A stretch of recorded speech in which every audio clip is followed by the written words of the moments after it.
Hi everyone, and welcome to another episode of Pickleball and Politics, where I combine my quest to stay out of the kitchen with my passion for politics. Was supposed to play yesterday.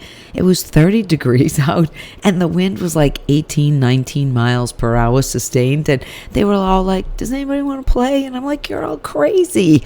We didn't play. I'm playing tomorrow, so I'll have more pickleball stories next time I talk to you. What I wanted to come on and talk about is two things. One were the straw poll results from CPAC this past weekend. As you know, CPAC stands for the Conservative Political Action Conference. And they had two very significant polls. But first, I want to talk about the results in South Carolina. As you know, when I saw you last, I mentioned that the last poll numbers going into the South Carolina primary, and they had President Donald Trump at 62 and Nikki Haley was at 36. It ended up to be 60-40. So it was basically exactly what the polls were saying, except for one thing. South Carolina is a state where Democrats could cross over. And I hate to say it, but a lot and a big majority of her votes this past week were by Democrats and independents who were crossing over, not to vote for her, to vote against former President Trump. But he won that, no problem. He came out real early, and he didn't even mention her. That's the interesting part. He didn't even mention her, which I sort of loved. So anyways, there were two straw polls taken at CPAC, and one was for vice president, and one was who the attendees were planned on voting for as president. Well, the vice presidential poll is what got me going, because you know I'm sort of a little obsessed with one of the candidates. And so the CPAC attendees had a tie for first place. Both getting 15% of the vote were South Dakota Governor Kristi Noem and Ohio businessman Vivek Ramaswamy. And if you happen to have seen his speech, if you didn't see Vivek's speech at CPAC, go watch it. It was great. It was sort of his typical campaign speech that I've heard a few times, but it was great on the main stage. And obviously by this poll result, Meg is starting to warm to him a little bit. And I think he will be whatever he does for the next administration, that would be the Trump administration. I can see him as vice president. I can see him really as attorney general.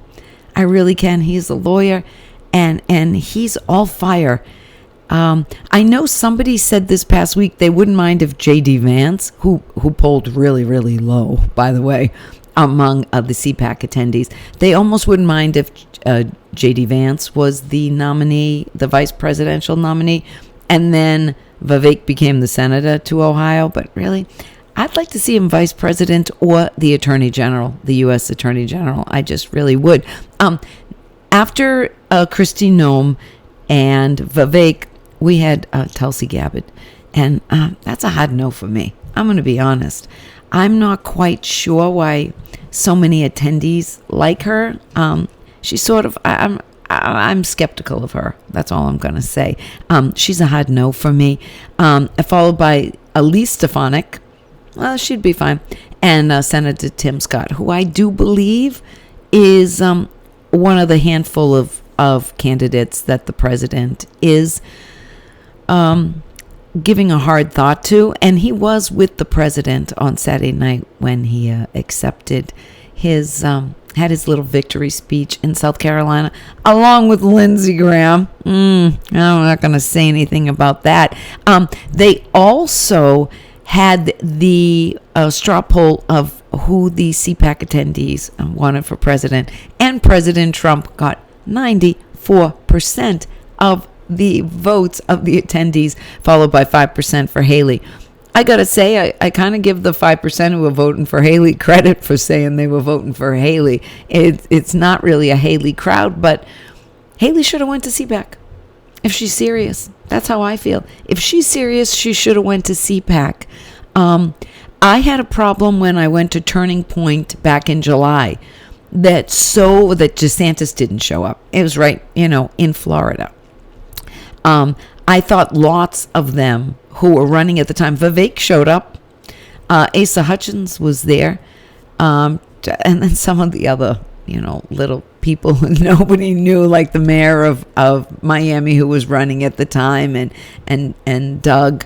And so I always think you should show up. Who cares if people boo you? I mean, if you can't take some booing, or you can't be president. So I kind of feel Haley should have went. I really do. Go out there, talk for 5 minutes. They're going to boo you? Okay, boo. Who cares?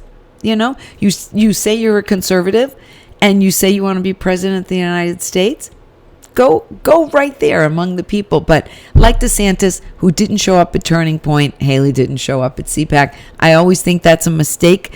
And I think they should be a little bit braver, to tell you the truth, and show up. So that's it for this episode. Like I said, we got Vivek is definitely in the running, and he was fantastic at CPAC. Again, if you didn't see his speech, go back and listen to it, and listen to Kristi Noem's too, because she was very good on the main stage at CPAC this weekend too. Okay, we will be back soon with another. I have some things I'm doing this week. Some of you are going to be surprised, and so I will be telling you about. I've got 2 little field trips coming up, which should be great. I just want to end. Before I end, I want to tell you I had major FOMO. I was supposed to go to CPAC. As you know, I was really, really sick last week, and I decided to cancel because I felt horrible, and it was more than just laryngitis. I really wasn't feeling good there, and had to make a decision, and I canceled it. I had terrible FOMO that I didn't go. So I do have 2 little events I'm going to go to in the next week, and I'll let you know about that. Okay, as you know, you can get me on Getter and Instagram at Pickleball and Politics. You can go to Twitter at Pickle and Paul. You can leave me a comment right here on my YouTube channel at Pickleball and Politics. All right, until next time, I will see you again real soon.